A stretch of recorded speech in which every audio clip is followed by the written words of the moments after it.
Þetta Katla. Hún búin að vera að hitta vini sína á ýmsum spjallforritum og núna að pröfa að nota þau fyrir fleiri hluti eins og fundi og kennslustundir. Það ekki alveg eins. Það nefnilega nokkrar reglur sem mikilvægt að hafa í huga þar sem margir eru með svo fundurinn gangi vel. Við ráðum því hvort við erum í mynd eða ekki en við skulum alltaf hafa slökkt á mikrofóninum okkar þegar við erum ekki að tala. Annars getum við trublað hljóðið hjá þeim sem að tala sem getur verið pirrandi fyrir alla hina. Í svona samskiptaforritum eru alltaf nokkrir hnappar. Til dæmis mynd af hendi. Ef þú vilt fá að tala, ýtir á hnappinn og býður þangað til fundarstjórinn býður þér að tala. Þá opnarðu fyrir mikrofónin og talar. Og þegar þú ert búinn, ýtir þú aftur á hnappinn til að taka höndina niður og slekkur aftur á mikrofóninum.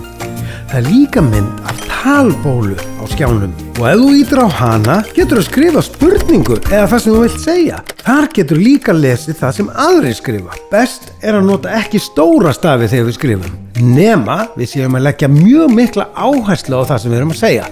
Ef okkur gengur illa að rétta upp hönd, getum við líka skrifað í talbóluna. Til dæmis, má ég fá orðið? Eða, má ég tala? Stundum eru fundir teknir upp til að aðrir sem eru ekki á fundinum geti horft á hann seinna.